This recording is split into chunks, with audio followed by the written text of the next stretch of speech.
Football feels particularly trivial right now, as all we can think about are the people of Ukraine and Russia, and hope that this is all ended soon. But we hope that this pod can help be a bit of a distraction and help us remember that things are still okay. And most importantly, Spurs are definitely still shit. Welcome to the Anglo-Italian pod. As always, my name is Rory, and I'm joined by my good friend Tommy. Welcome to episode 45, season 2, ladies and gentlemen. Remember to follow us on social media at Anglo-Italian pod on Instagram and at Italian Anglo-Pod on Twitter. And also give a cheeky little sponsor, a cheeky little follow to our sponsor, Sports Club Maps. God, Rory, there's something with our tongues not really working. We're still today. getting warmed up. I think listeners will know by now it takes us a few minutes. It does take us a few minutes. I really loved your introduction, of course, addressing what is going on right now at the world, and then kind of releasing the tension with the reminder that Spurs are still shit. By the way, I called it massively as well. We'll get onto it, but I called it. We'll get onto it. Rory, anything to say about the current situation that is unfolding in Ukraine? As much as we can say as a football podcast, right? As a football podcast and not my still to be worked on politics podcast, I have felt my anxiety levels go through the roof. I know that I am definitely not the victim in this, but my anxiety levels have rocketed. And as always, of course, I am incredibly disappointed by the British government. But beyond that, I just hope that I don't know. I thought Putin was like swinging his dick, but he looks pretty serious about it.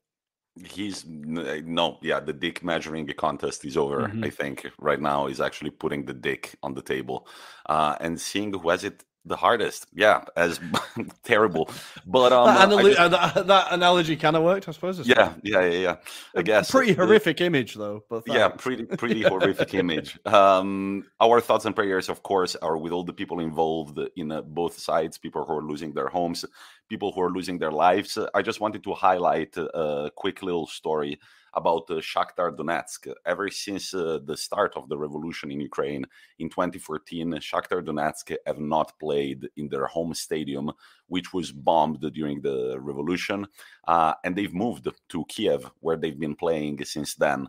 The very interesting thing is that, of course, the Dynamo Kiev supporters didn't take it particularly lightly, the fact that they were going to share their city with their rivals from Donetsk. But the supporters, the ultras from both teams, they sat down and they signed an agreement together with other supporters groups, and they decided to prioritize the unity of their nation and to put the footballing rivalries on the side for the time being. This has been going on for 8 years now.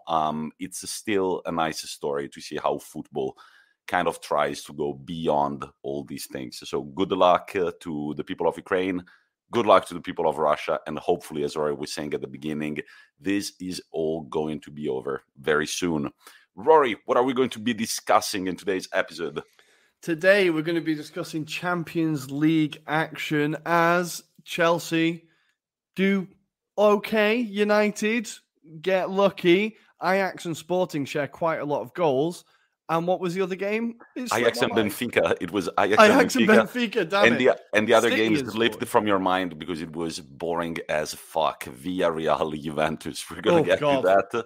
Then, of course... We will do that. Then we will get on to... we will then get on to the Premier League, where the relegation battle is getting bloody exciting and the title race is bloody close. And then, finally, we will be sampling or previewing this weekend's action in, of course, Serie and the Premier League. I don't know about you, Tommy, but I can't wait. I can't wait either. And, of course, our weekly topic is back. Ladies and gentlemen, the quiz might also be back come next week. But for this weekly topic, we decided to kind of mimic the NBA All-Star Game and try and think of an Anglo-Italian All-Star Game. What would be the drills that the footballers can do during this weekend, and what would be the game, the best 11 from Serie A versus the best 11 from the Premier League. But Rory, I think it's time for the EuroReview. Let's inflate our blimp and fly all the way to Champions League football. Let's go. And here we are. We are in Champions League land, otherwise known as Europe. And it is all started off by Chelsea 2, Lille 0. Now, I was 1 goal off in my prediction, Tommy. 1 goal off.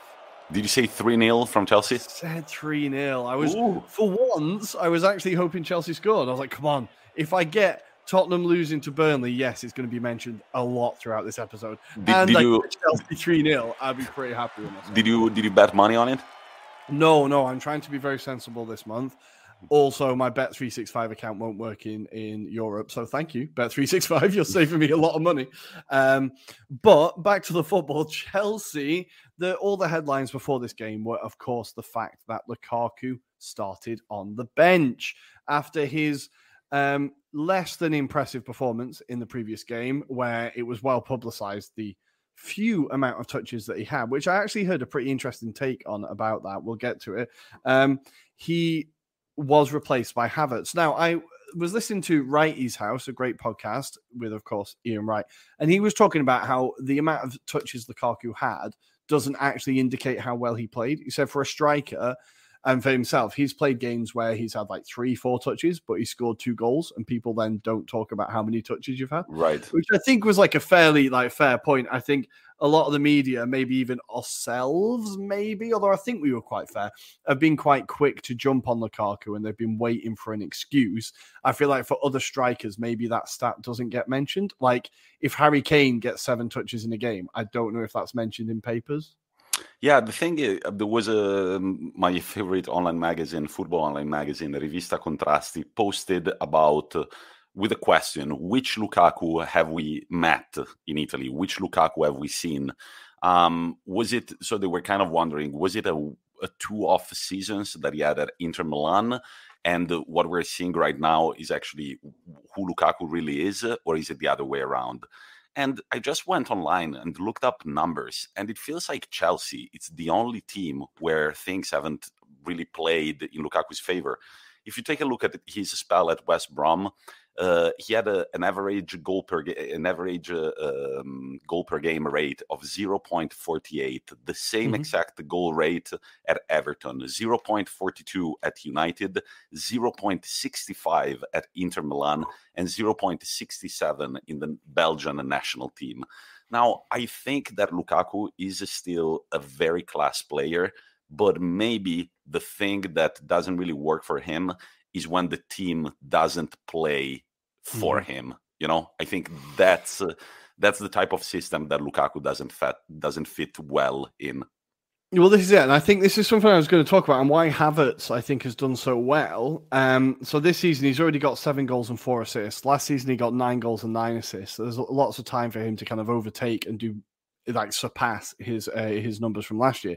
But I think the reason why Havertz does better compared to Lukaku is the fact that in Tuchel's football, in his system, you need to do 2 things. You need to press a lot, and I don't know if Lukaku is the best at pressing constantly, at being that kind of pressing force up front. You also need to be able to swap positions. A lot of that front 4, a lot of the front players in Chelsea's system, they're constantly cycling and replacing each other in their places. And I feel like Lukaku is very much the focal point up top, and that's it. Like, you're not going to find him wide out left, not really, or you're not going to find him he's having to drop deep because he's not getting the ball, but I don't think he's as good as kind of cycling positions as Havertz is. And I feel like almost Chelsea in this system now, if they seem to play better when they have Havertz as that false 9 almost. So almost playing the Manchester City or the Barcelona strikerless system, almost playing that, they look better than a system with a striker. So when we were talking about it last episode, when I was like, is it Lukaku? Is it the team? Is it his teammates? Is it the system? I think it's all of it. I'm not sure why they went out and bought him. Yeah, that's I'm not sure if it was Tuchel's choice. I don't know if Tuchel said, I want him. Yeah, I don't think it was. And I seem to remember that at the beginning of the year, Tuchel kind of hinted at that. Like, I have a player that costs a lot of money, but I didn't ask for it. Of course, he didn't say it exactly like that, but you could read between the lines. Mm-hmm. Yeah, so I think it's kind of a mix of all of it, basically. the good thing for you, Tommy, I don't know if this is a good thing, is that he could be back at Inter by next season. I think it's increasingly likely. Well, yeah. I honestly, I went back and looked at a few of his goals from last year, actually the entire highlight reel, and Nice. we definitely played with that system. The unbelievable thing at Inter Milan in the previous 2 years to this season is that you knew where the goals were coming from, Lautaro Martinez and Lukaku, but you couldn't stop it. Like other teams could not stop it. I think that they completed each other perfectly. And we're seeing that this year as well with Lautaro Martinez, with a different striker like Dzeko.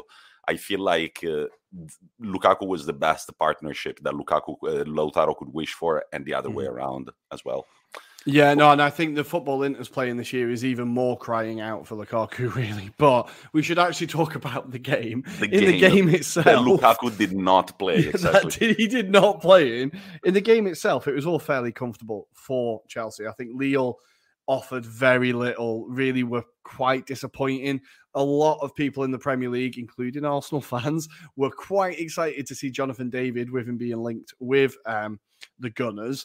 And he was a bit anonymous. He didn't really have the chance to get involved because Lille offered very little up front. One player who did stick out, who I did think maybe he's ready for the Premier League as well, is Renato Sanchez. Now, the last time we saw him in the Premier League was that awful loan spell for Swansea where it was just an absolute nightmare of an idea of a move. And there's a viral clip of him just passing the ball to like the hoardings. Like, he had a terrible time. But this is a player that has like matured. He's now won Liga at Lille, and he looks like that dynamic, energetic midfielder that just runs forever. Great passing, attacking threat. Like, he can do everything. I think he's a player that really, really did stand out for Lille. But as I said, they didn't really offer much. Chelsea, comfortable. Havertz looking better and better by the week, really. I think he's having, if he can get a bit more consistency, then he's going to be an incredible player. But we said that last season when Chelsea signed him, I was like, they've signed one of the hottest prospects in world football. Like, this guy is going to go far. He's starting to show, or he's continuing to show glimpses of that. And almost the forgotten man, Christian Pulisic gets the second goal. That's only his fourth goal of the season. He's got 3 assists. He's had 22 appearances. Now, a lot of them have been off the bench, kind of short. It's not full 90 minutes. I feel like I'm still not convinced by Christian Pulisic. I don't know what he is, how good he is. His numbers always seem okay, but I don't know if his main issue is fitness, not getting picked. It just is not really working for him at Chelsea. But he came on, he got the second goal. Terrible celebration that was something from TikTok, I think. It was one of those things that made me feel old. I was like, oh, I'm too old for football now. Good. Okay, nice. Like, I don't know what it was, but it was I didn't see the celebration. Was it like a dance? It was some form of dance that the youth are doing. But there you go. There's the match analysed. It was easy for Chelsea. Lille looked like they're kind of out of it already. We'll see Chelsea in the quarterfinals. Do you? Yeah, you don't think that this result can be overturned by Lille? No, I think Chelsea defensively are more than solid enough to be able to see that out. Even in France, Thiago Silva is still looking incredible for them. Let's move to Spain, where we had the most boring game of the week. Villarreal Juventus. Now, Juventus adopted a very interesting tactic for this game. I don't know if you noticed it. It was play for 33 seconds and then just drop back, right? I hate Allegri. Can I just say I hate Allegri? There is this very good Italian comedian on Instagram that makes an impression of all the press conferences that football managers do. And Allegri always thanks somebody at the beginning of his press conferences. And this guy was wondering, I wonder who is going to thank this time around. And Allegri just went, I want to thank the team for the great approach that they put in a Champions League night. Why do you praise your team when they played like shit? Honestly, beautiful goal right off the bat. What a finish. We need to talk about Vlahovic. This guy, Champions League debut after a very controversial transfer. Halfway through the season, starts his first Champions League game of his career as a starter. 33 seconds, he's already celebrating. We need to talk about that goal. It's a beautiful long ball by Danilo. Vlahovic chests it brilliantly, except the fact that when he chests it down, he's pretty much giving his back to goal. He doesn't even need to look at the goal. That guy knows exactly where the goal is, and the spin that he puts on his leg to hit that is incredible. Far post, goalkeeper dives, nothing he can do. It's already 1-0 Juventus. This is the quickest goal for a starter in the Champions League debut ever scored. Other starters have scored in less seconds, but coming off from the bench, this was the quickest goal by a debutant starter in the UCL. What did you think about that one? Did you think of the likelihood of seeing him in an Arsenal shirt just 2 months back? I did think I saw an Arsenal Twitter account say every Vlahovic goal is like a bullet to the chest. But then someone very kind of astutely underneath just commented he did nothing else for the other 89 minutes and 30 seconds. So I'm not that bothered. No, I think look, he is just it's Haaland, Mbappe, Vlahovic. Like in terms of like the young strikers in the world, he's right there, right? And every time I see him play, it's like this guy is only getting better. He's the physicality of him. You're right, his ability for that, like not just the preciseness of the finish, how it kind of bounces off the post, like just the preciseness of it is incredible. I think he's going to win titles with Juventus. It's not going to be this year. It's not going to be with Allegri, but he will win titles with Juventus. He's going to be one of the best strikers in the world. I wish he'd come to Arsenal. Yeah, I also love this celebration, just like kind of like angry, you know, looking at the cameras and doing the talking mouth, like people were criticizing me or whatever, and then he just scores 35 seconds into his debut. It was great. In the first half, the game kind of came to a stall, and it was Villarreal pushing way more than Juventus were, but not being very precise in their passes and their construction. However, former Spurs man Lo Celso could have equalized it from 5 feet away and instead decided to slam it on the crossbar. That was the first moment that made me kind of mad in the first half. And then Danjuma with the back heel, he was nothing more than dangerous for Chesney, who was able to block the ball. This was pretty much the first half. Second half, it's the same thing again. Juventus just looking for these kind of like quick, long balls towards Vlahovic and Morata. They did have an opportunity with Morata, who, however, is no Vlahovic and couldn't finish with a volley. And then it was beautiful to see how Rabiot, Bonucci, and De Sciglio all forgot about their defensive duties for a good 5 seconds. I had one of those Leonardo DiCaprio meme moments. I was literally drinking a beer and smoking a cigarette, and I was pointing at the screen like, guys, there is a massive hole. There is a massive gap right there. And that gap lasted for about 3 to 5 seconds. It's a super long time for a defender to not realize that there is a gap in your defense. Not even Chesney realized it. And it's kind of funny. I think it's all the three of them are responsible. Rabiot doesn't track the run from outside the box. Bonucci doesn't close in on the right side, and De Sciglio doesn't close in on the left side. And that makes it very easy for Parejo, with his weak foot, to score his first goal ever for Villarreal in the Champions League. And it's 1-1. And after that, nothing much more to play for. The result in the end was 1-1. Allegri already said that with no away goal rule, the return leg is going to feel like a final, and we know how Juventus do in finals. Yeah. So go Villarreal, right? That's very, very true. That's very true. We need to talk about Adrien Rabiot. I have seen him he's been getting dragged on Twitter this week. Like, I know that Juve fans aren't particularly taken with him. I remember he's another player that was linked with Arsenal when he was at PSG, and I was never that fussed about us getting him.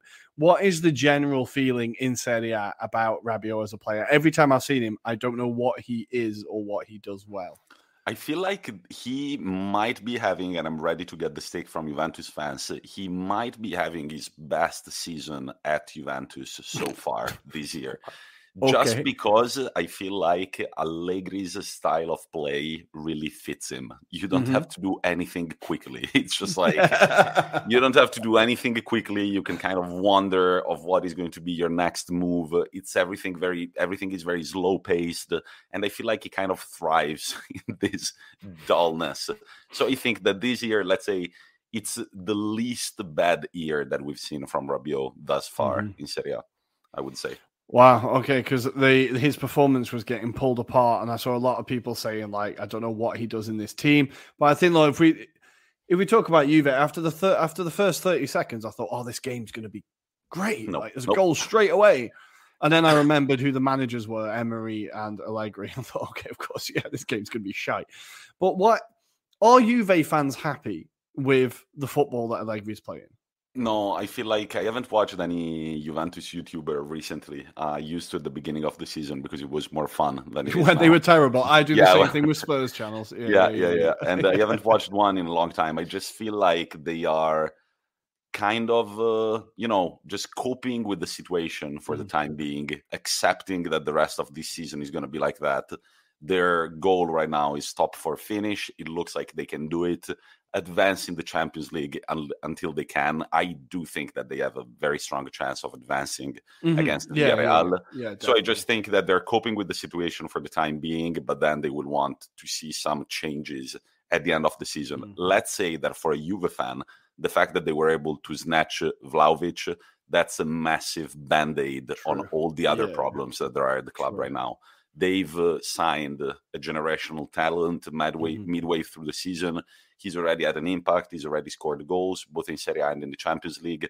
So I think that is kind of like a good toy for the Juventus fans until the end of the season. Then they will probably want to see something different. And if Allegri ends up staying, they will definitely want to see a different type of football come next season. Next season, they want to push for the title, 100%. Yeah. Oh, yeah. Because I just feel like I don't know if Allegri's going to change if he hasn't changed since the last time he was at Juventus. And I just wonder, like, especially this year in the Champions League, I think the quarterfinals is as far as they'll get.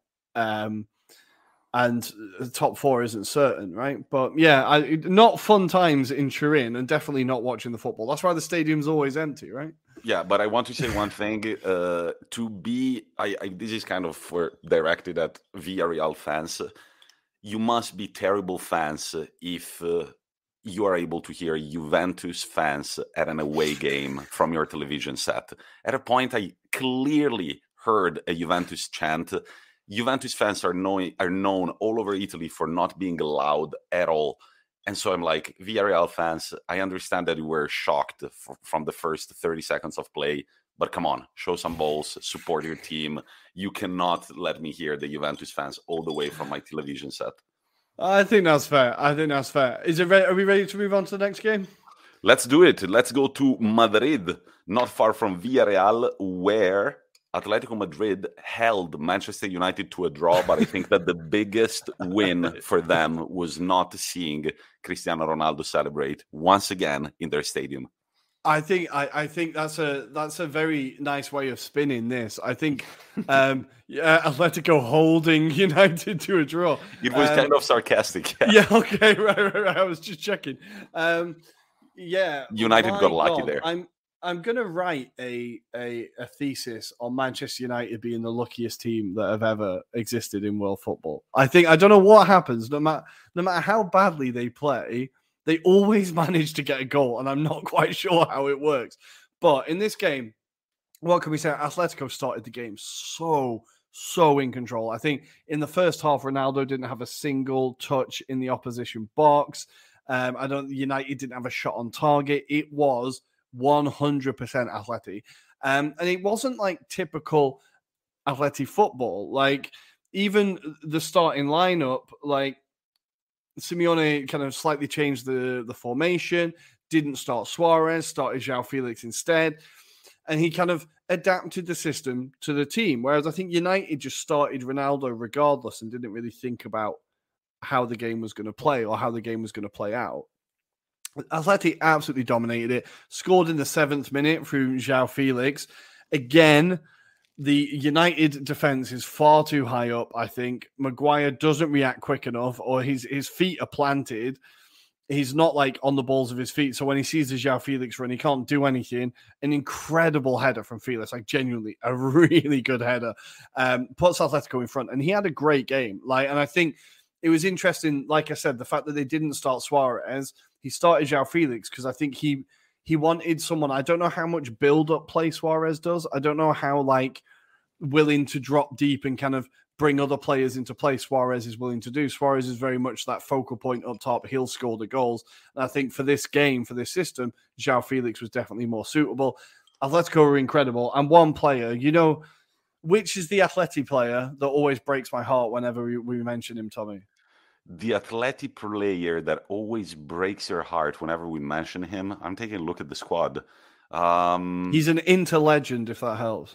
Kondogbia? Kondogbia, man. Well, he dominated this game, right? Mate, I'm telling you, every time I see him, he's unbelievable. And I'm like, how? Me and Uncle Sharma were talking about this on Twitter, and I was like, that Champions League game, me and you have talked about it off the pod as well, Tommy, when Arsenal got knocked out by Monaco in whatever year it was. He absolutely ran that midfield. I thought, we found Vieira, Mark II. We found him. We need to sign him, get him at the carpet. He went to Inter, and things just didn't work out, right? Well, now he's the thing I remember him the most for at Inter was during an international friendly competition in Asia. He scored an own goal against Chelsea from midfield, man, and it was a hell of a shot, like right underneath the crossbar. Andanovic was just like, "Dude, what the fuck? What are you doing? Why did you do that?" That was his highlight at Inter Milan. Oh, but I feel like honestly, I love this guy. He absolutely ran the midfield. Just like he won 100% of his tackles, 90% of his duels, 10 recoveries, 3 interceptions, 79% pass accuracy, completed 100% of his dribbles. He absolutely ran that midfield, just getting the ball and just bursting forward and then getting the ball out wide, getting the ball to João Felix and just creating those really quick attacks from Atleti. This wasn't like typical Simeone ball. It wasn't just sit back and wait for United to tire themselves out. They let United have the ball because they know that United don't do anything with it. But Atletico, when they were on the ball, were incredible. Definitely deserved to win this game. But Ranić, again, with his substitutions, really, really changed the game. So he knew that the midfield was getting outrun.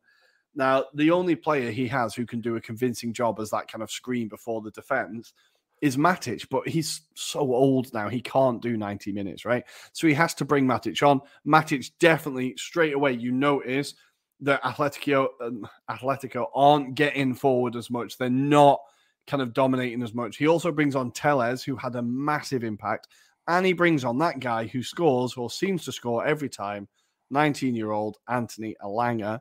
He scored another nice goal. I think Oblak definitely could have done better. He was out of position. I feel like he was really bad positioning. Really bad positioning. Way towards the left. He should have been a little more centered, which is something Oblak. This is the first and only time that I'm going to criticize your goalkeeping, probably. Well, his drop off this season has been quite sharp. Like, if we look at La Liga table last year, Atletico conceded 25 goals all season. This season, they have already conceded 34. Now, obviously, that's the most that they've conceded across the past 5 editions of the Spanish La Liga. Yeah, it's insane. And obviously, that's not all on him, right? But I was looking at his X saves or X goals prevented. So he's conceded 8.6 more goals than he should have. Right. So the shots that he's expected to save, he's not making them anymore. And I feel like this is a keeper who's gone from, like, we've talked about him a few times as like the most underrated goalkeeper in the world.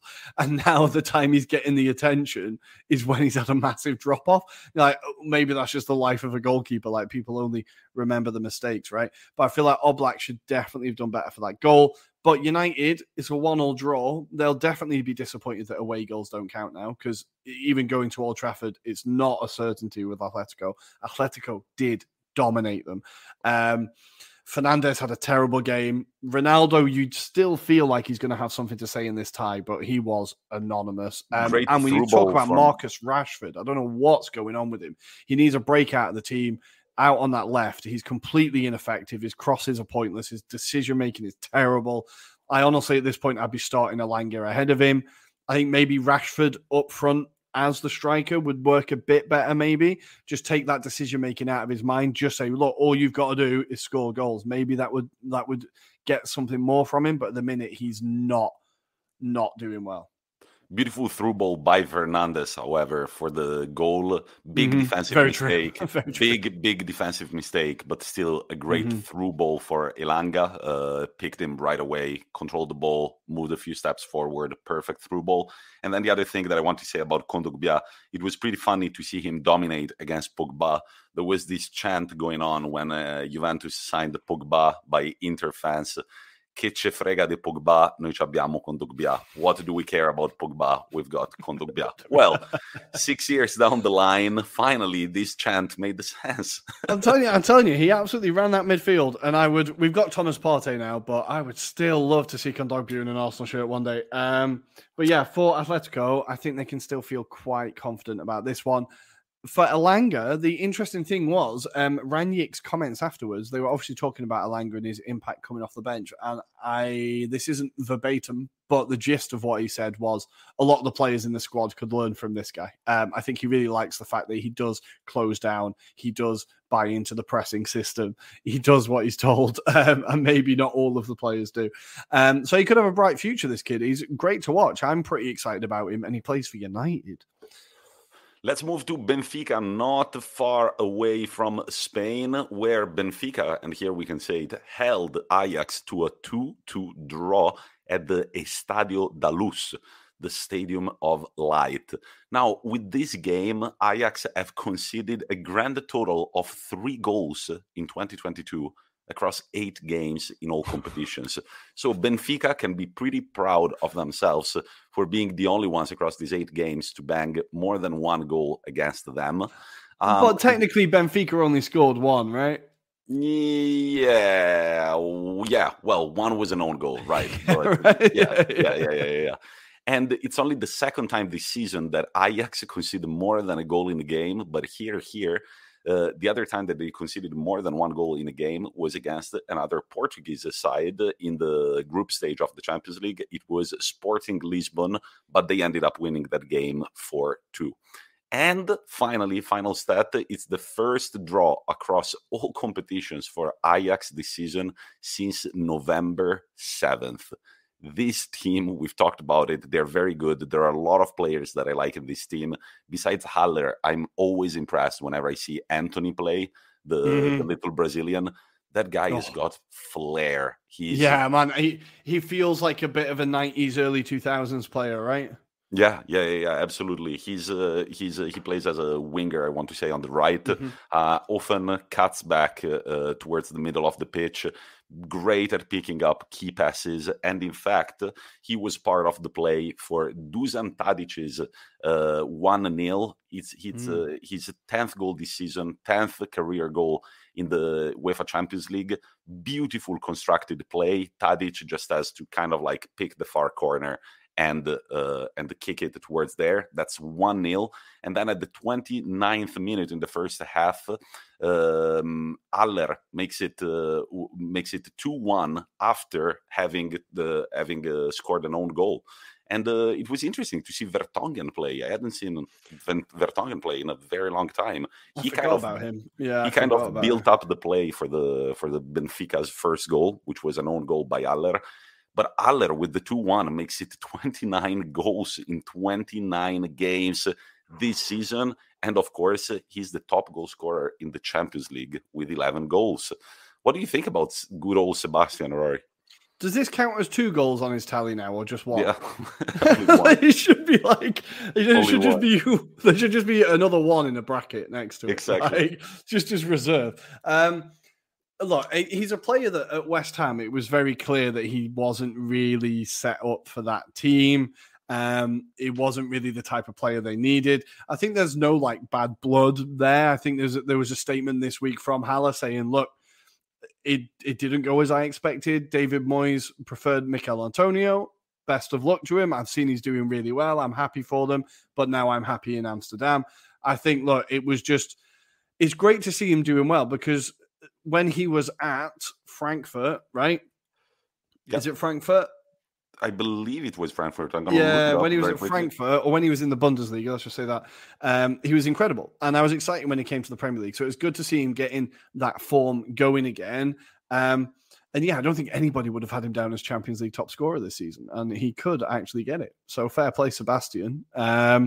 Ajax, I think, could cause any team problems in this tournament. We've talked about it before, but I think they could beat anyone, really. Yeah, it was Frankfurt that Haller played for. Unfortunately, he did miss a simple tap-in at the 43rd minute, which would have given Ajax a more comfortable lead of 2 goals, because then in the second half, at the 72nd minute, Gonzalo Ramos fires an incredible shot from outside the box. Great save by the Ajax goalkeeper, which we're going to get to. It was saved. However, the ball bounced back. The defense were kind of struck by the incredible hit from outside the box. Didn't track back Yaremchuk, who tapped it in with his head, and of course dedicated his goal to his home nation of Ukraine. After the game, he did say, "Look, I don't really know what to say. It's very trying times for me and my people. All I can do is do my job, and today I scored, and I just wanted to dedicate it to my fellow Ukrainians." But I just wanted to talk very quickly about Ajax's goalkeeper this season. Onana, of course, hasn't been starting after he was disqualified from competing by UEFA. And the Ajax goalkeeper, Mr. Pasveer, I thought it was a youngin, Revko what's his name again? Pasveer. I thought he was kind of young. He's 38 years old. Oh, shit. Never had a single international cap for the Netherlands, but he's spent his entire career in the Eredivisie, playing for Vitesse, PSV, and now Ajax since last season. And if we look at Ajax's defensive numbers, he's been doing quite well. Well, he's got a decent defense in front of him, but yeah, you can't really argue about that, can you? He's pretty quiet. Fair play. 38. I like that. I like that a lot. Yeah. A little Dutch Buffon, we could say. But that's it for the Champions League. Rory, now that we've got the first leg results, let's recap, and wrong predictions only, but a few I think they're pretty comfortable. Sporting Lisbon, Manchester City, 0-5. Are City going through? Yeah, I think this is going to be like 9-1 on aggregate. All right, good. PSG Real Madrid after the 1-0 win in Paris. What do you think is going to happen in Madrid? I think PSG are going to scrape through. I think Real Madrid were really, really unimpressive in that first leg. I know they're going to come for it a bit more, but I think PSG are going to get through it. I agree with you. I think PSG are the team that is going to advance. Then we've got the Salzburg Bayern. It was 1-1 in the first leg. Can Salzburg make it happen or not? I think they had their chance. I think they had their chance, and now Bayern will.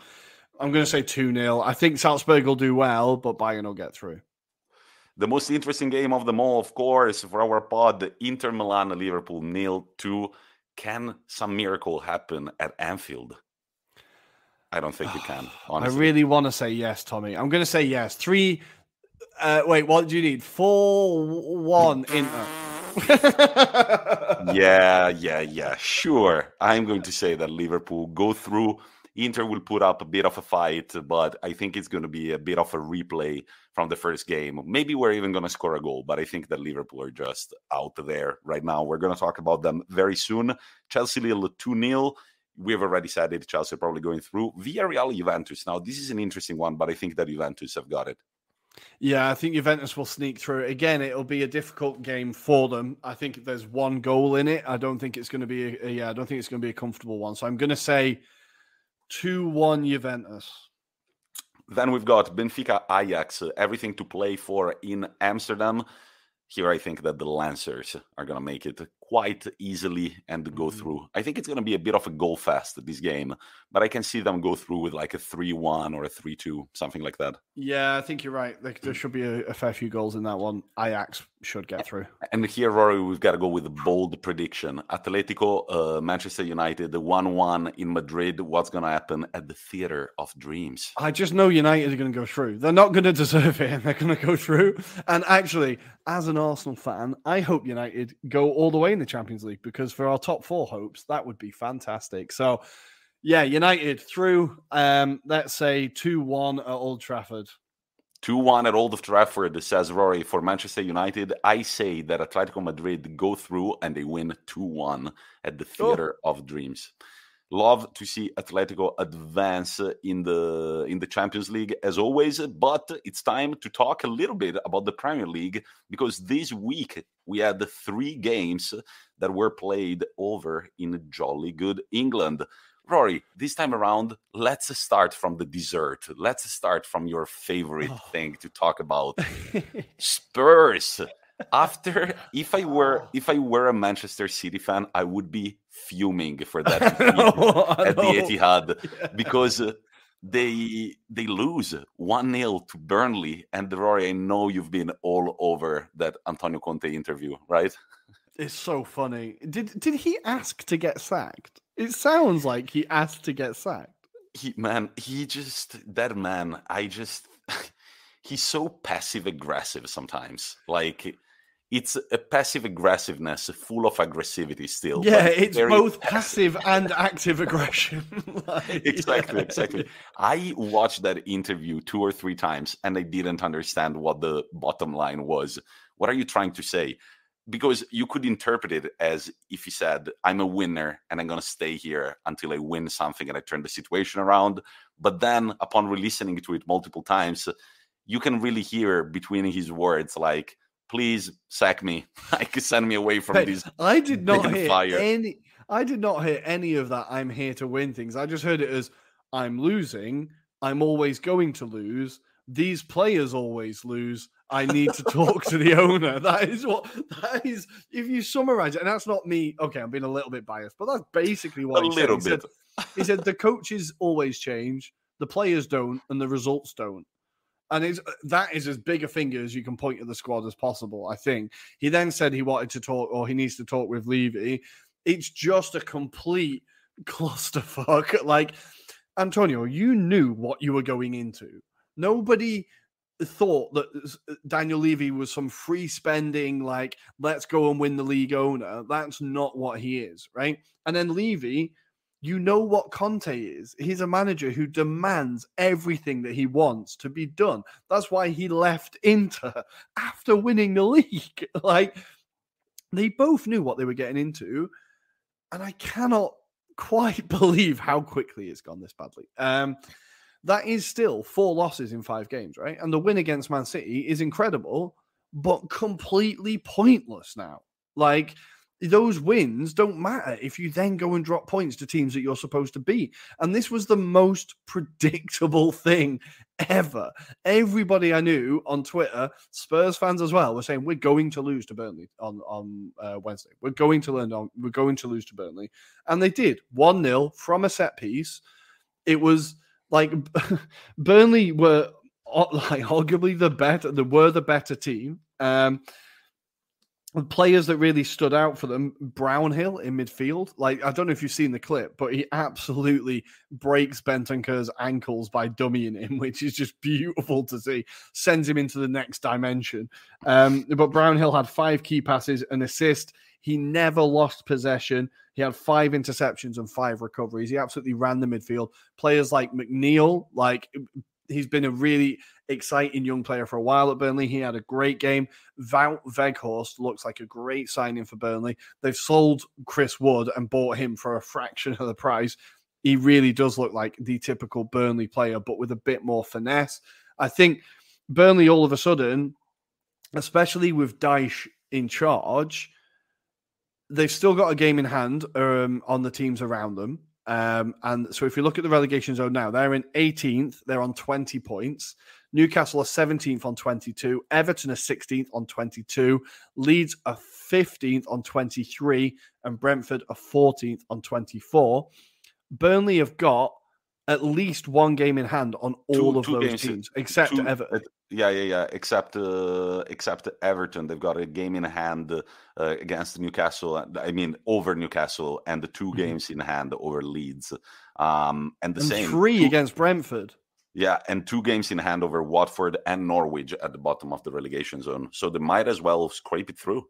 And I think with Dyche's experience, they really could find themselves out of it. And I think all of a sudden, you look at the table, we'll get onto it, but Watford and Norwich they're gone, right? Watford and Norwich are not staying up.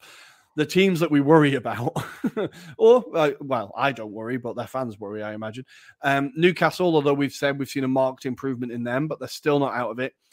Everton, Leeds, and Brentford, these teams need to wake up, and they need to wake up quickly. But for Burnley, this is a massive win. For Tottenham, it leaves their top 4 hopes, depending on how Arsenal do tonight, touch wood. They've now played 24 on 39 points. They are 7 points off 4th spot. They are 3 points off 5th. They're starting to look a little bit out of it. Again, the teams ahead of them, like Arsenal, have got a game in hand on them.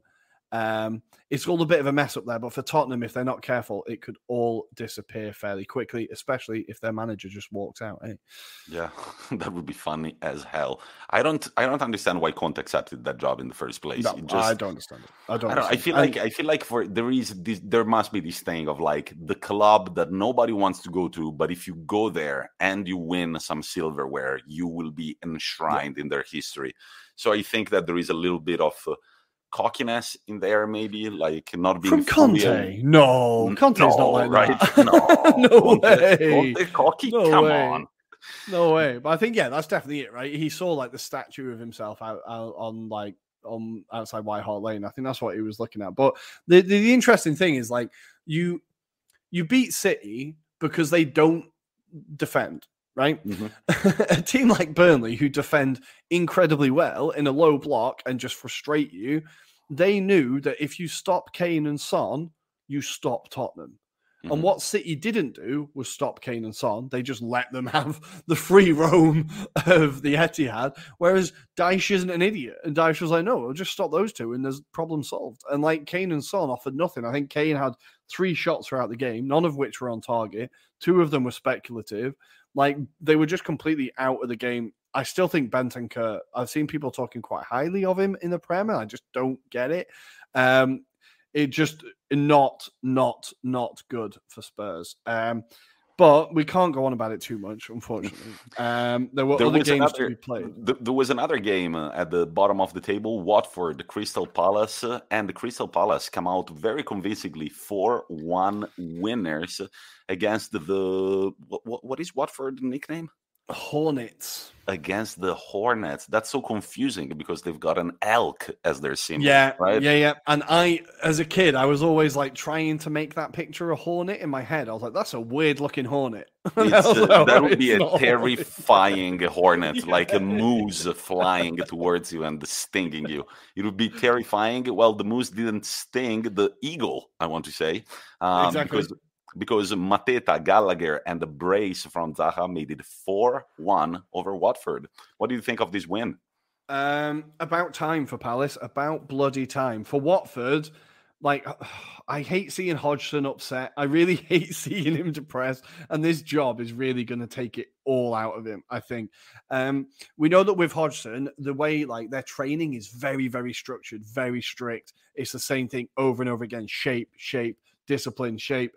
And I think for the players, it gets a little bit boring, but it also takes a while for it to kind of come in. Now, Watford won their last game against Villa, and we thought, okay, maybe they're getting there. Maybe they're starting to find this shape. Well, Palace absolutely picked it apart. We've talked about for Palace, they've been playing quite well, arguably very well most of the season. They've just not quite been able to see out games. Here, they did. The Gallagher goal was a beautiful goal. The way he sorted his feet out quickly and smashed it into the top corner. Beautiful little finish. Zaha, really, when he turns up, he really turns up. Yeah. He's just such a great player to watch. And for Palace, that basically, there was people starting to think, are they going to get sucked into the relegation battle? They're now on 29 points. I think that's basically secured their safety for the season. So now they can just concentrate on, pushing up higher up the league, see how high they can get, and Patrick can get a bit more experience in this, what is a very young but very promising team. A great performance from Palace. Watford look in all sorts of mess. Their one goal did come from Emmanuel Dennis. They've now won one match in their last 14. They've conceded 31, scored 9, and Dennis has scored 5 of those goals. Like, this is a team that is not in a good place at all. Their goal, not against Crystal Palace. The one against Crystal Palace was by Musa Sissoko. Oh, sorry. Yeah, Sissoko scored in this game. Sorry, yeah, Dennis has got 5 of the 9 goals across the last 14 games. They're a team that are in an absolute free fall. But ever since October, on 5 months of football, only 3 wins in 5 months. That's their last win before this was that 4-1 win against United, I think, which was feels like fair. Oh no, before the Villa game. Before the Villa game, it was against Manchester United. Yeah, 4-1 against Manchester United. Such an anomaly, right? But Watford next, they have United again away, then they have Arsenal at home, Wolves away, and then Southampton away. That is a rough run at the moment, but throughout the season they do still have to play Everton at home, Leeds at home, Brentford at home, and Burnley at home. So they do have to play all the teams around them at home. So it's not necessarily done, but they'd have to be a pretty quick turnaround. And finally, Liverpool 6, Leeds 0. Brace by Salah, brace by Mane. Matip scores a goal worthy of a forward, and then Van Dijk at the 93rd minute makes it 6-0 for the Reds. Now, Rory, I've got a little funny stat it's terrifying, it's not funny, about Van Dijk. So Van Dijk has played 59 Premier League home games for Liverpool. He hasn't lost a single one, equaling the record set by Lee Sharp at Manchester United. Virgil van Dijk has never... Lee Sharp, of all players? My God. Right, okay. He's never seen Liverpool lose at home in the Premier League across 59 games. That's ridiculous. That is insane. It's like that Mourinho stat, his home record until he lost to Sunderland. That one that carried across Chelsea, Inter, and Real, I want to say, where he just didn't lose a game at home. It's one of those stats where you're like, it just blows your mind every time you hear it. It is insane. When they were 1-0 down to Norwich, I did think it would be quite funny if that record was ended by Norwich. But of course, they turned it around. For Leeds. Leeds. For Liverpool, we don't have much to say. Great to see. They're very good. Their football is just incredible. The ability to pick up the open man at any given time, even Matip adding to the forwards, was just incredible. We do have to give a few props. So, quickly, Mo Salah. Mo Salah has now surpassed Didier Drogba for most goal contributions by an African player in Premier League history. He's done it in 72 games less than Didier Drogba. So he now has 160 goal contributions, and Drogba had 159. Well done, Mo. On the same day, Sadio Mane overtook Didier Drogba's Premier League goal tally tonight. So Salah and Mane are now 1 and 2 in the top scoring African players in Premier League history. We were talking about the partnership of Kane and Son being the most prolific as a direct partnership, but there we have a partnership that's been more prolific, if not just with each other. So Mane and Salah both breaking records in one night. For Leeds, 56 goals conceded across the season. They're by far the worst defense in the Premier League. That's 2.24 goals per game conceded. Jesus. It is bad. I mean, Arsenal smashed 5 past them, and we do not score goals. For Leeds, this is a season that has just been defined by injuries. So the players that they've missed, like they are missing Calvin Phillips, who is massive for them in midfield. A player who had an incredible Euros. Just the whole team runs through that guy. He's been out for basically the entirety of the season. Add to that the fact that Patrick Bamford, their highest goal scorer last season, has been injured for basically all of the season. And then you're going, okay, the spine is kind of not there. And then add to that, their club captain Cooper in defense has been missing as well. And you'll start to see why they are struggling so much. I think there's a lot of pundits in the UK being like, if this was an English manager, he'd be sacked by now. Why is Bielsa not being sacked? I think Bielsa's actually doing a very good job with this team, considering the injury issues that he has. Now, could he be more pragmatic defensively? Yes. Is he going to be? No. So it's not a conversation worth having, right? What you need to say is that Bielsa did, in the first season with Leeds in the Premier League, get a record high position from a promoted team in Premier League history. Let's remember that, right? In the second season, without spending much money, he's had his team ravaged by injuries, and they're still not in the relegation zone. I think Leeds will be okay.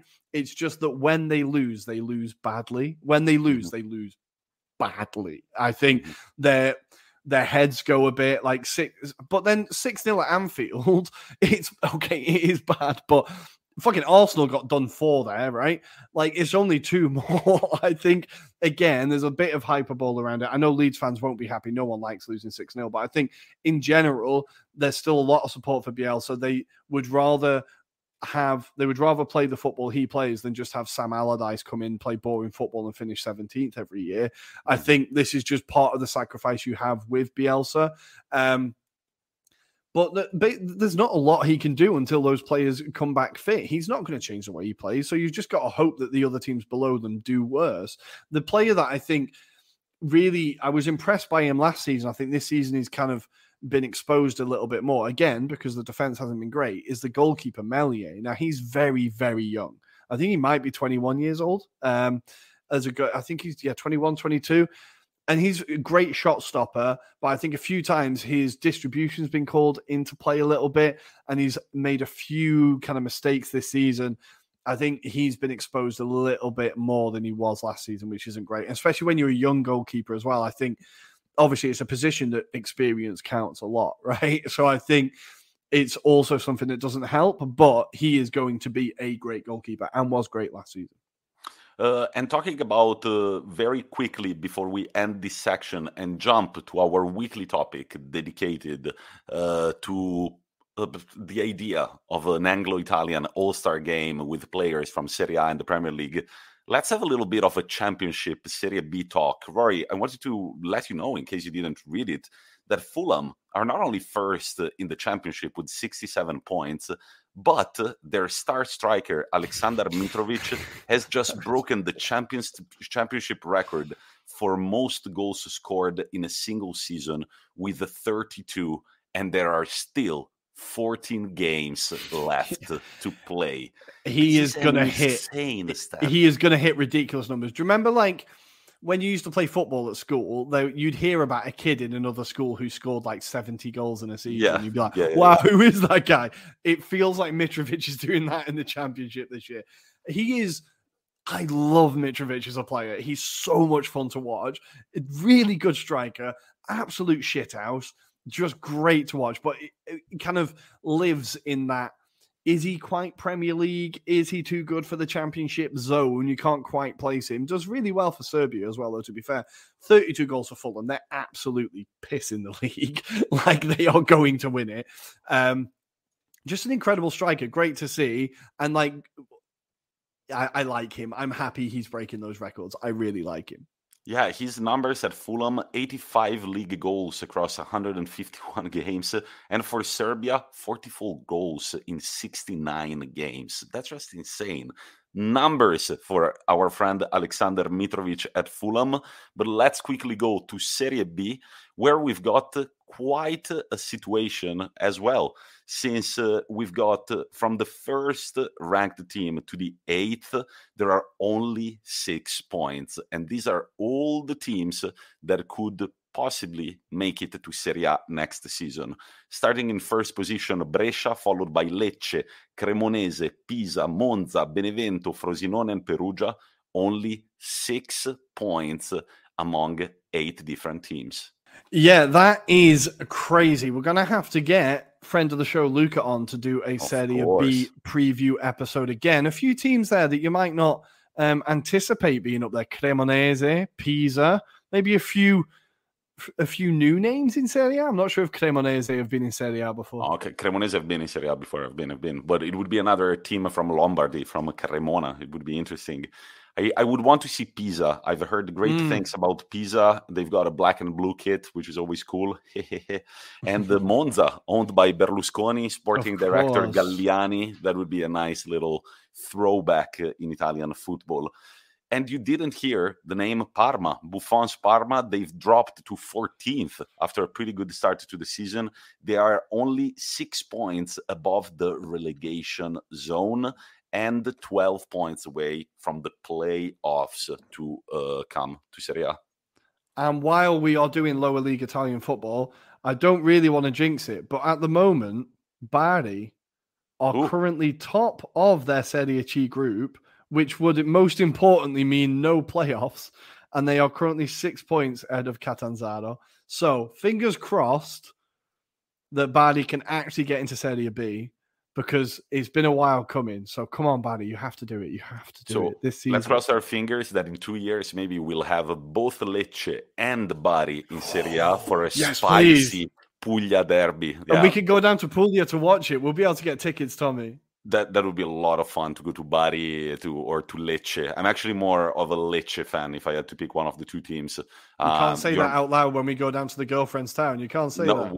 I will not say it. Well, you pick Bari, I'll pick Lecce. But ladies and gentlemen, that's it with our Euro review. We've reviewed the Champions League. We've reviewed the Premier League. We've quickly talked about the lower leagues. Now it's time for our weekly topic, and then we'll send you off with our weekend previews. It's weekly topic time. Here we go. We're back with the weekly topic. And Tommy, this was your brainchild, your spark of inspiration. So I'm going to let you introduce it. So I was watching the NBA All-Star Game, which is always a lot of fun. But before the All-Star Game, there are like 2 days. Feels like, Roman emperors, they used to organize games at the Colosseum for like 5 days. Nice, yeah. The NBA All-Star Game kind of feels like that without gladiators killing each other with swords. Well, that's all it needs. That's all it needs. Next year, that's what it needs. You see? And no, it was quite fun. And there is, of course, before the All-Star Game, there are different games like the Rising Stars game, the Celebrity Game. And then there are different contests, like the dunk contest, the slam dunk contest that everybody knows about, and the three-point shooting contest won by Minnesota Timberwolves' own Karl Anthony Towns this year. They've actually got a trophy. Did they get a trophy for that? To our friends in Minneapolis, does this count as silverware for your teams? And no, Spurs can't claim it either, unfortunately. Yeah, Minnesota are like the Tottenham of the United States for what concerns sports, but we're not there to rip on our American friends from Minneapolis and the neighboring cities of St. Paul and so on. We are here to talk about the idea of a weekend that would be held in a chosen stadium between Italy and England to host different contests for football players, and finally the best Serie A 11 versus the best Premier League 11. Now, Rory, which stadium would you pick for this 2-day event? Best stadium in the UK. I'm going to pick outside London because London has enough. So I'm going to say Old Trafford. All right, the Theatre of Dreams. It's a stadium that whenever I visited, it does genuinely take my breath away of like, oh shit, this place is huge. Like, I do really like that stadium despite what it stands for. Where are we playing in Serie A, Tommy? Well, no, it would be a weekend that hosts everything, right? Because then in the end there is the Oh, nice. Okay, so we're getting all the Serie A players over to Manchester. So this year we do it in England. Next year we will do it in Italy. Here are the contests that we kind of created for this for this All-Star game: the free kick contest, the dribble and the shoot contest, the acrobatic finish contest, and then there are 2 games to wrap it all up: Serie A's best 11 versus Premier League's best 11, and Serie A's best Young 11 versus the Premier League best Young 11. Rory, let's start from the free kick contest. Why don't you share your list with us? Who are the 6 players that are going to be taking free kicks to see who is the very best in their league? Okay, well, I'm going to save the best till last, right? I'm going to save the best till last. The one that everyone's going to be waiting for. They're going to be queuing up, camera phones out. I'm going to save that one till the end. First, I thought of James Maddison at Leicester. I remember he loves smashing one. Not that often, but he does love pinging one into the top corner every so often. Obviously, there's going to be an Arsenal shout. Martin Odegaard is pretty good at free kicks. I do like his free kicks. Bruno Fernandes at Manchester United. He loves a great free kick. Really, I feel like there's a few different styles of free kicks there as well. Trent Alexander-Arnold, any kind of set piece, he needs to be in there, right? Everyone's shouting one name at me now. And yes, we're going to talk about him. James Ward-Prowse from Southampton. I think this is the one that's the way he takes a free kick. You know that it's been shared on Twitter a lot, but you know the meme of the cat that's that really weird bend. He genuinely looks like that. And I read a really interesting article about his, of course, on The Athletic, about his free kick technique and saying that he swings his leg like a golf club. And it's this really interesting technique. Absolutely beautiful. Always scores some pearlers. But the one that everybody's waiting for, Cristiano Ronaldo. I was wondering, is he going to make the cut or not? It is over 200 attempts since he last scored a free kick. Let's get him in the free kick competition, see if he can actually not hit one into the wall or score a try in rugby. Let's see. Yeah, and I kind of pictured this free kick contest like you have to take 4 different free kicks around the box with the wall positioned in different ways. Maybe we will play one game also for Ronaldo, which is hit the wall. And yeah, they're all going into the wall. No matter where it is, they're all just getting smashed into the wall. In Serie A, I'll start from a notable mention. The notable mention, the 7th that I would call up for this contest is Lorenzo Pellegrini from Roma, who's got 2 total free kicks from Serie A, but he has scored both of them this season. He's not the only one. 2 in this season alone for Cristiano Biraghi, the right back for Fiorentina. He was on loan at Inter in the previous seasons. He's got 3 total Serie A free kicks scored, and it feels like it's becoming a specialty for him. Then we couldn't not call Mr. Zlatan Ibrahimovic. I was surprised. I thought he had way more total free kicks in Serie A than 5. I was kind of disappointed about this. I feel like with free kick numbers, it's always lower than you expect. Even David Beckham, when you hear his career free kick numbers, you're like, really? But then you realize actually free kicks are pretty hard, right? Right.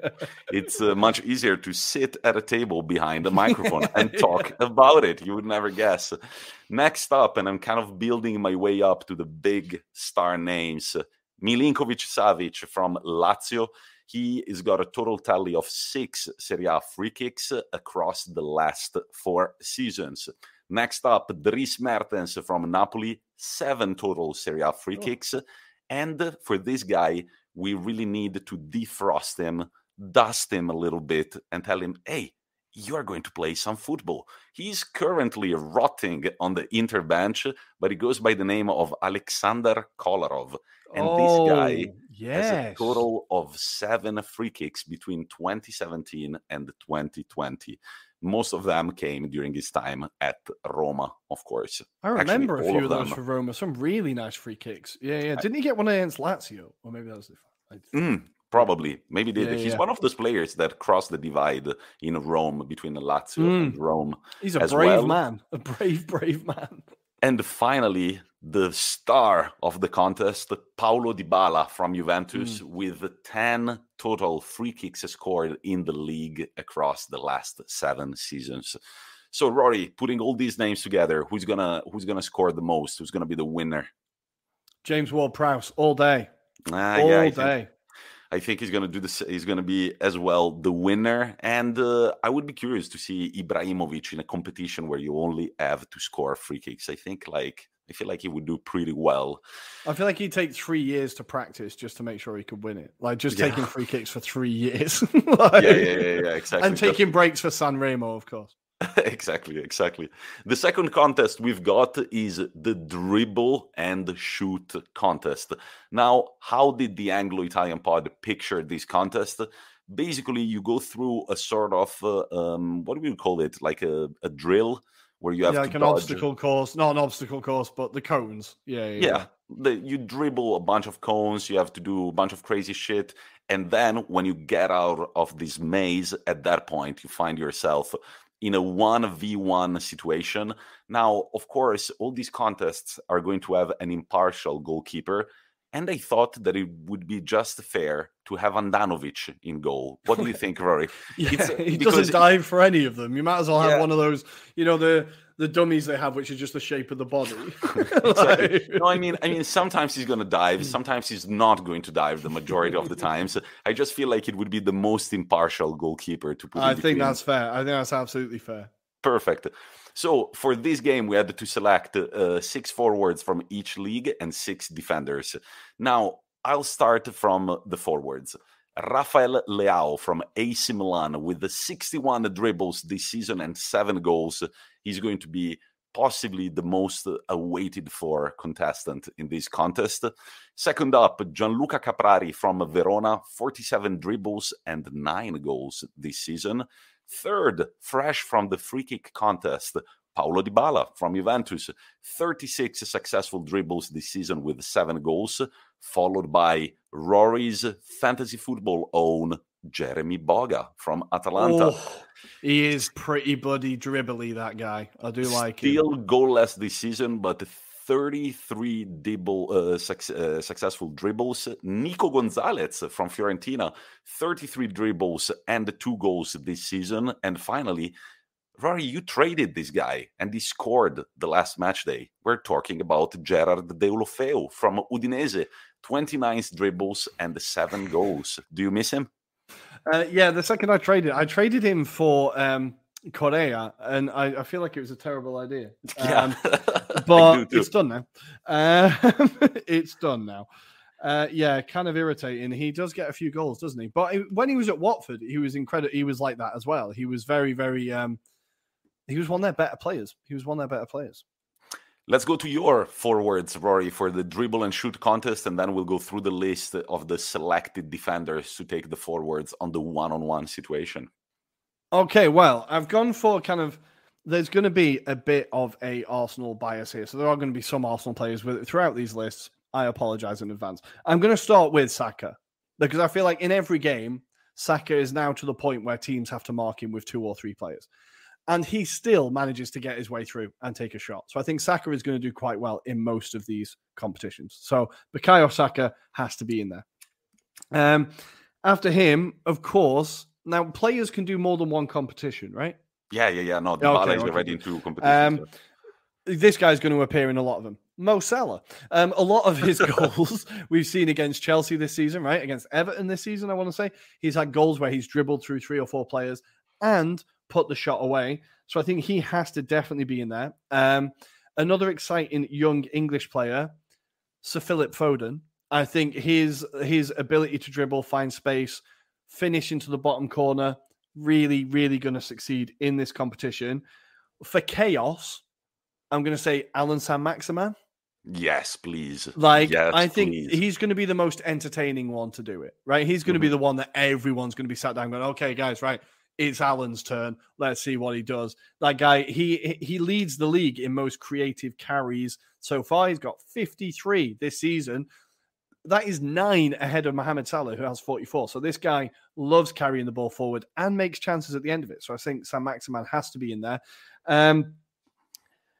I'm kind of arguing whether to include this guy. I think one part of it is going to do really well. The dribbling, he'll do really well, but the shooting, he might struggle with. And this is Raheem Sterling.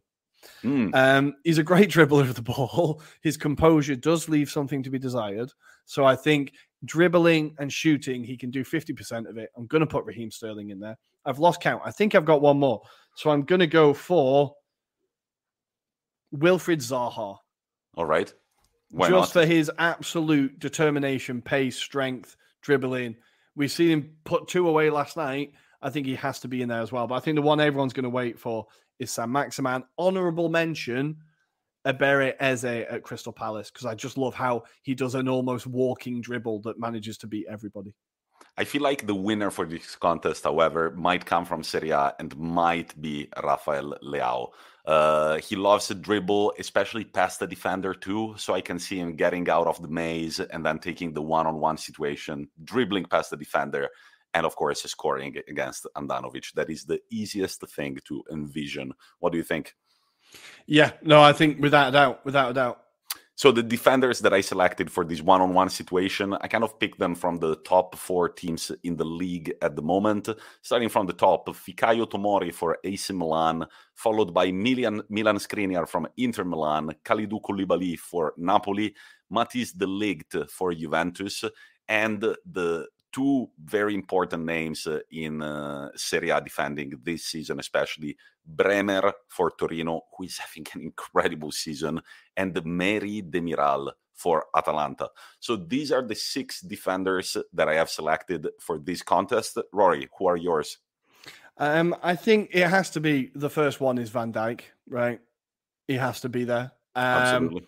He's very red. There was that mad stat about how often he is like, or how the fact he's never dribbled past. I think he definitely has to be there. I'm going to say Ruben Diaz is going to have to be there as well. Kind of the 2 best centre-backs in the league, really.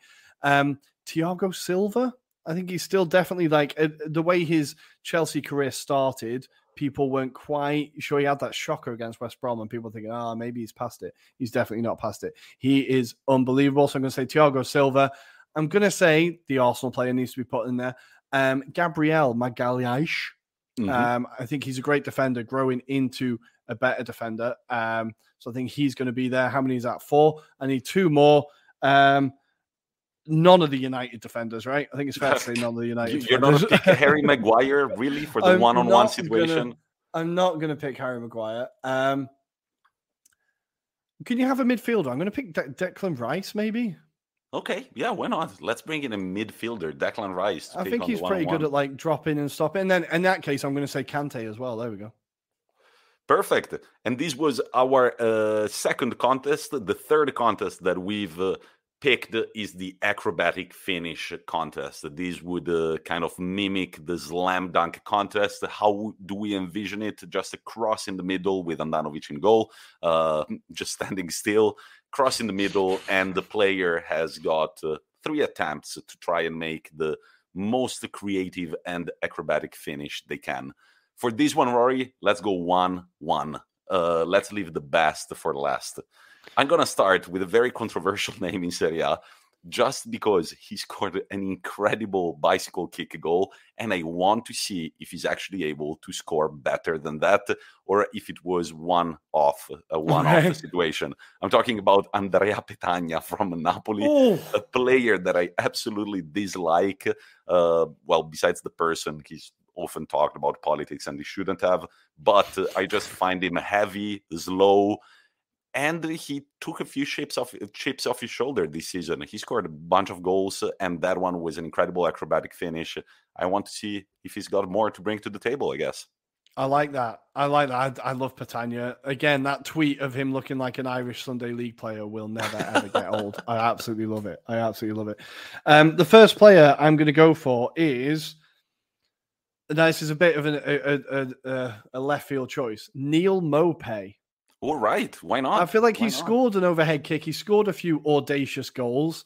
I think he's got it in his locker. He's not the most consistent striker. He's not the most prolific, but I think when he can, or when he does, he tends to score spectacular goals. So I'm going to go for Neal Maupay. He's a shit house as well. Like that doesn't really do much harm to his chances. So Maupay, first choice. Second choice for me is Giovanni Simeone. The guy is a very prolific goal scorer at Verona. He's had a few emphatic finishes over the years, and I feel like he deserves to be in here, especially alone in the box. I feel like this guy could do something pretty nice to see. Maybe a nice, good old volley right under the crossbar, something like that. Nice. I like it. I'm going to go for Dominic Calvert-Lewin. He's great in the air. Yeah. It might just be a really lovely bullet header, but maybe he can do an overhead kick. Again, a bit of a left field choice. I'm going to go for DCL. Now I'm going to go for a controversial name in football. He goes by the name of Ciro Immobile. Now, Ciro Immobile deserves to be here because this guy has scored goals in every possible situation. Left foot, right foot, header, back, knee, anything. I want to see him on this situation, uncontested. I feel like we might need to put a little bit more of respect on the guy's name. So I'm going to go for Ciro Immobile. Who have you got next? I do feel like we slag him off a lot. We do need to talk him up a little bit, I think. I'm going to go for, mainly because of the celebrations, Michail Antonio. I think he's going to have a great finish and then an even more elaborate celebration to follow it up. Maybe another Simpsons-themed one. I think it's about time you do another Simpsons-themed celebration, Michail. So I think he needs to be in there. Again, I think he scored a scissor kick a couple of weeks ago, and I feel like he's done it a few times. So Michail Antonio... but he has to do an elaborate celebration afterwards. Yeah, that's the thing. In this contest, the All-Star game, it's a bit clownish at times. You know, they're trying all these incredible things on the pitch. There needs to be flair. There needs to be crazy celebrations. That's why also Leao, I can see him very well. But my next pick, and here we're getting to the top three, is Andrea Belotti. The guy hasn't been living his best season due to injury and so on, but he has scored multiple overhead kicks. And in this type of competition, I feel like he could do incredibly well. Who have you got up next, Rory? I'm going to go for Jamie Vardy. Yes, please. Jamie Vardy. He's got some absolute bangers in his locker. I feel like he's not, despite Leicester having a kind of terrible season, he's still got like 10 goals this season, maybe in the Premier League. So he's still absolutely got it. He's still scored some beauties. I think Jamie Vardy, again, he has to be in one of these competitions. This is the one that suits him most. Perfect. And then I'm going to start with an honorable mention that I don't know why I didn't put in here. Of course, it's Dusan Vlahovic. He needs to be in this contest 100%. But the last two names on my list are Fabio Quagliarella and Zlatan Ibrahimovic. Age doesn't... Serie A is going to win this one, by the way. Serie A is going to win this competition, just with those two. Yeah, Quagliarella and Ibrahimovic. And then, you see, it's just funny to think about this contest, like, who wins in the end? One person, or like does the league collect points throughout? That could be quite fun. But yes, these are my final names: Fabio Quagliarella and Zlatan Ibrahimovic. Quagliarella just knows how to score with a volley back heel, with a bicycle kick in any way possible. And Zlatan Ibrahimovic, I don't even need to say why he's the standout name for me in this contest. What are your final two, Rory? I've gone for okay, let's just do it. Sadio Mane and Cristiano Ronaldo. Mane, again, we saw him not against Leeds, the game before. He scored an unbelievable bicycle kick. And Ronaldo, he scored arguably the greatest bicycle kick of all time. So maybe he's got one more left in him. Beautiful. And finally, we get to the end of the weekend. There are two games to be played: Serie A's best 11 versus Premier League's best 11, and then the Serie A best youngsters against the Premier League best youngster. I'm going to start with the Serie A squad, Rory. My selection, it's a 4-3-3, and in goal, Mike Maignan from AC Milan. For defenders, we've got on the wings Juan Cuadrado and Theo Hernandez, respectively from Juventus and AC Milan. And the center backs, considering how this season is going, it's going to be Koulibaly from Napoli and Bremer from Torino. Our three-man midfield: Sergej Milinkovic-Savic from Lazio, of course, Hakan Çalhanoğlu from Inter, and Fabian Ruiz from Napoli. And up front, an all-Italian strike partnership. It's actually three people. We've got Berardi from Sassuolo, Immobile from Lazio, still top goal scorer this season. And the other one, I was very undecided. In the end, I'm going to go for Caprari from Verona, because I feel like in this system, he would fit perfectly. Who have you got? Or very nice. I like that. You could Caprari have getting in there. I'm a big fan of. I like. Yeah, Caprari. Then it would be between him and Dybala. Dybala, of course, would have to be the right choice. Let's say Caprari, just to add a little bit of Anglo-Italian pod to the selection. Yeah, exactly. It's our choice. Complain. Good. Right. Okay. Our team. I've kind of gone for a 4-2-3-1 because the football manager player in me will never die. In goal, I've gone for Ederson. Okay, it could. I feel like in these Premier League things, it's always just Ederson or Alisson. Pick one. I've picked Ederson. Good. In defense, I've gone for TAA, of course. Diaz, Van Dijk, and Cancelo. So far, only Man City and Liverpool. I promise there are players from other teams in there. In the midfield, I've gone for young and old, but two players that I think can kind of do the same job, but both do it very well. Declan Rice, who could have been in the young team, but I'm putting him in the full team, and N'Golo Kante. I think that base of midfield is creative and strong enough that they can push forward. Now, the four, they're going to swap places, right? Yeah. There's no fixed strike. Heavy rotations. I'm going for a Tuchel Guardiola vibe here. And I've gone on form from this season because I know that the one person I've left out is going to annoy people. So I've gone for Bernardo Silva, Kevin De Bruyne, Mane, and Salah. Yes, there's no Harry Kane. He's not scored that many goals this season. So that is my front four. Yes, only 2 of the 11 aren't from Liverpool or Man City, but I think that's the way the league is, guys. I think that's the way the league is at the moment. And I think that the Premier League have got this game. Solid defense for the Italians, but your attack is no match to ours. So I think it would be very interesting goal-fast situation, but I think that in the end, the Premier League would win. What do you think? I would love to see De Bruyne trying to, setting up Salah. We need that to happen. Yeah. We need that to happen. And finally, the Serie A best youngsters. So here we started with under 23, and then we made it 25 tops, let's say. I'm going for a 3-4-3 this time around, and what really stands out in this team, ladies and gentlemen, is, of course, the defense. Meret in goal from Napoli, and in defense, 3-man, De Ligt, Bastoni, and Demiral. Not bad, right? In midfield, Niccolò Zaniolo from Roma on the right wing, Frattesi from Sassuolo in the middle, alongside Sandro Tonali from AC Milan, and on the left, a player that I'm a big fan of. However, I'm not sure this is actually his position entirely, Teun Koopmeiners from Atalanta. Oh. Very nice. Good. And up front, Giacomo Raspadori from Sassuolo and Rafael Milao from AC Milan supporting the one and only Dusan Vlahovic. Now, with this team, I think we have a chance to take down the Premier League. But take us through your starting 11, Rory. The fact that Vlahovic counts is, that's worrying, right? Okay, count. Our team, we've gone for 4-2-3-1 again. Now, guys, I'm going to get complaints about this team. I just know. Let's do it. In goal, of course, it's Aaron Ramsdale. It's Aaron Ramsdale. He's the best young goalkeeper in the league. That's it. Good. Get over it. It's a fact. Facts, like Benitez. Good. Left back, we have Tariq Lamptey. Great, exciting player. Rapid. Really enjoy him at Brighton. More Arsenal guys, get ready. Ben White and Gabriel as the centre-back partnership. I really struggled to find young centre-backs who play in the Premier League this year. They still count as young. They play together. They do all right. Right back, Livramento from Southampton. This guy is really, really exciting. Italian surname, but he's declared for England, Tommy. I apologize. The guy is very exciting. Damn it. Now, this is where the defense kind of disappears within this team, right? All of the midfield and attackers are very, very, very attacking. In midfield, I've quite Crystal Palace heavy. I've gone Conor Gallagher and Ebere Eze as the two midfielders. Not much defensive mindedness there, but this team is just going to be vibes. Let's just go. They're young, free, let them run.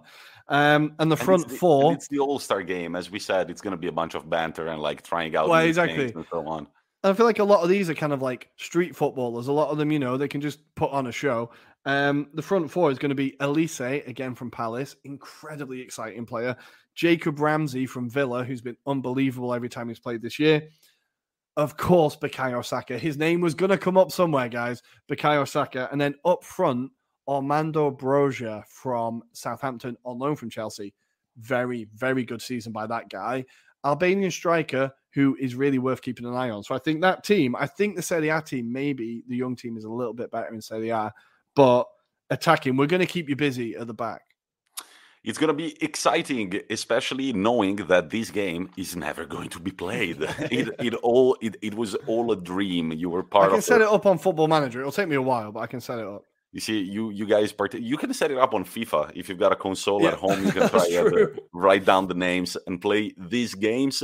We are done with our weekly topic. I enjoyed it personally. It was my idea. It's good. Fucking brilliant, right? I kind of like this idea. Like, obviously, I'm more kind of into the NFL in America, and what I really like is watching the combine. So when they do the players for the draft, where they have to do like the 40-yard sprints and the jumps and stuff like that. I feel like we need to see that in the Premier League.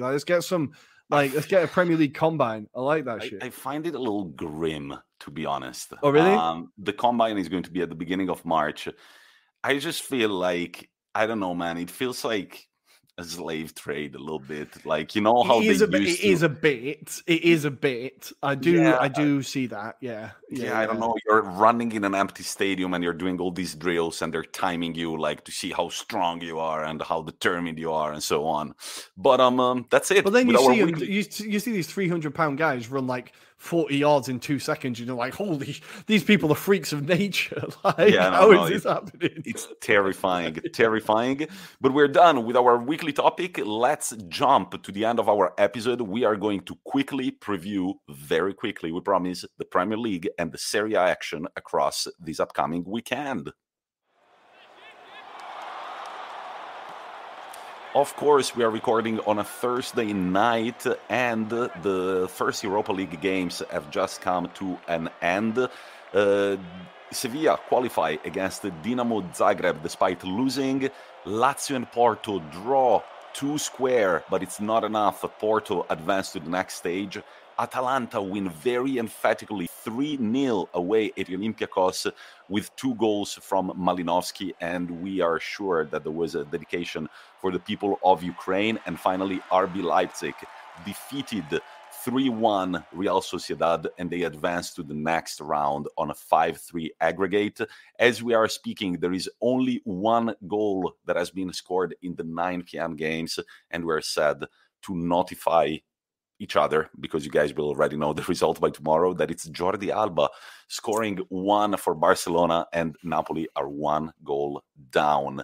In the Conference League, Rory, did you remember that this competition actually exists? I have to remind myself every so often, I'll be honest. Bodo Glimt, PSV Eindhoven, Partizan Belgrade, Marseille, Leicester City are all through to the next stage. And as we are speaking, there is something else happening, Rory, over at Arsenal. They are down 1-0. I'm watching it as we speak, Tommy. I'm watching it as we speak.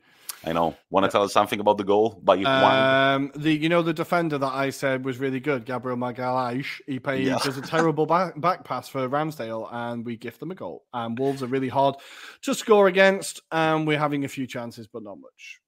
Beautiful, but let's go to Serie A right away, because it all kicks off today, as you guys are listening, on a Friday. Why are both AC Milan and Inter playing on a Friday? Because on Tuesday they face off against each other in the first leg of the Coppa Italia semi-final. AC Milan take on Udinese tonight at 6:45 p.m. Central European Time, as Inter take on Genoa. Genoa, who this season have won only 1 game. The team with the least wins in Serie A.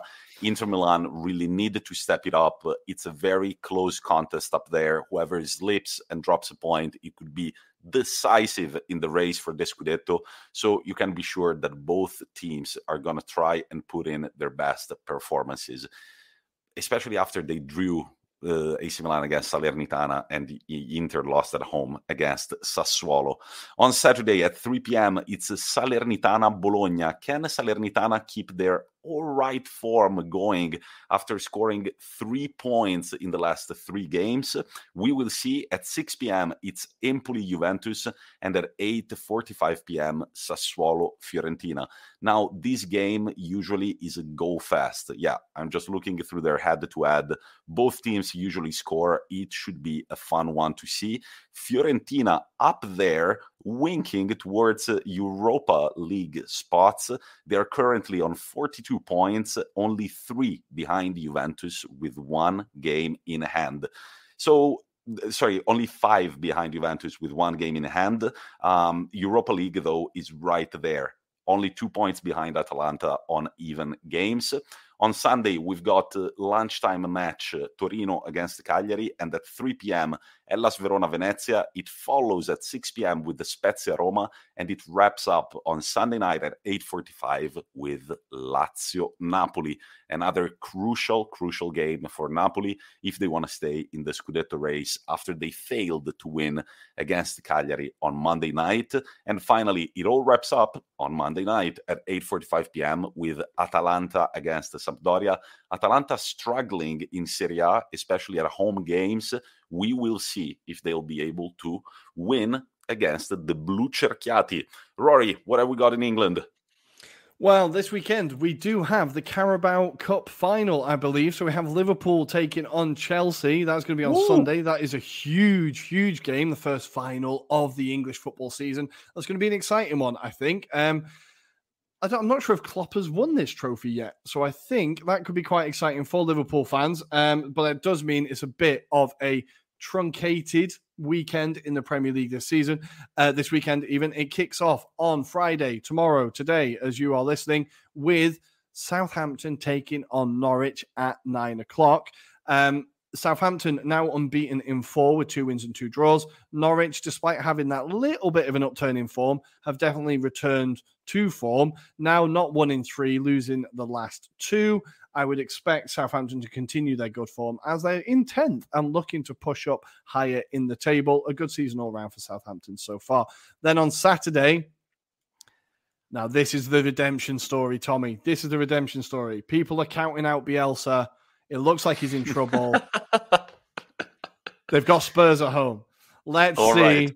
Let's see what happens. This could also be a classic game that Spurs drop points, but I do think that Leeds have been that bad that they'll actually lose to Tottenham. But it's the early kickoff on a Saturday, and as every person who bets on football knows, never back the early kickoff. So maybe Leeds can do something here. The 3 o'clock kickoffs we have on Saturday are Brentford against Newcastle, a massive game down at the bottom of the table. As we said, Newcastle trying to get themselves out of it. Brentford trying to keep themselves out of it. Only 2 points separate these teams. So if Newcastle beat them, they will go above them. That is a massive game. Saturday at 3 o'clock.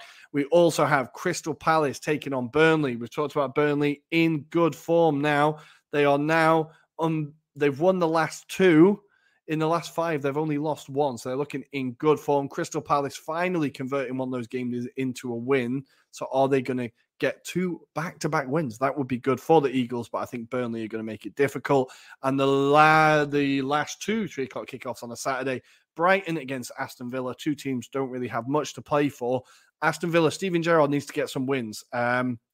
He's lost 6 of his 13 games now in charge of Villa. I think he needs to get some wins under his belt. Brighton, they're on the beach already. 3 points would be nice, especially after losing 3-0 at home to Burnley. The fans will want to see a marked improvement from them. And then we have Man United's chance to get revenge. After Watford doing us all the disservice of getting Ollie sacked, United now have the chance to get revenge. I think they could actually outscore the 4-1 scoreline that they beat Watford by. So that is the final of the 3 o'clock kickoffs on Saturday. And then the late kickoff on Saturday, we have Everton taking on Man City. Everton, we've said they were in it, they were out of it, they were in it, they were out of it. Well, they're definitely in the relegation battle. They've lost 4 of their last 5 games. Again, on 22 points in 16th position. And they host the leaders who now have someone breathing down their neck. Like, I think City maybe got a little bit complacent. Now they have to start winning games again. I think this is going to make them a really terrifying team to come up against. That is Saturday at 6:30. And then on Sunday, we just have one game. 3 o'clock in the UK, it's kicking off. A battle for the top 6. If Wolves hold on to these 3 points, which I really, really hope they don't, it could keep them above West Ham and even put them above United, depending on how results go over the weekend. 2 teams battling for the top 6. Wolves versus West Ham. It's going to be a corker. I think that's a good game for a Sunday. And guys, we strongly hope that none of you listeners actually take notes of Rory when he tells the time of the games, because it's a constant time zone change. It switches back from Central European time to UK time. You guys have a football app, figure it out. At this point, you might wonder, why do we even preview the games? We got the football app. Well, we like to do it. So I know, we just like to talk about it. We just like to confuse you. That's what we like to do. Exactly. We are done with today's podcast. We've covered everything that we wanted to let you guys know. Please remember to follow us on Twitter at Italian AngloPod and on Instagram at Anglo-Italian Pod, and to give a cheeky little follow to our sponsor at the Sports Club Maps. Guys, please reach out to us if you've got any collaboration you want to propose, if you've got any cool ideas on how to improve our podcast. We've had a little strategic meeting recently. We're working on something new, but your help is, as always, appreciated. And as Napoli go down 2-0, I leave the floor to Mr. Rory Criscuolo to send you off with the Anglo-Italian Pod customary end of the episode quote.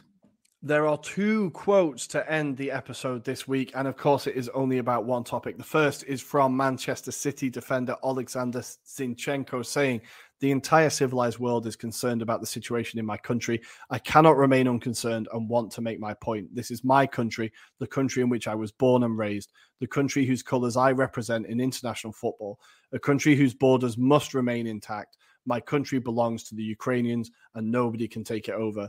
We will not give up."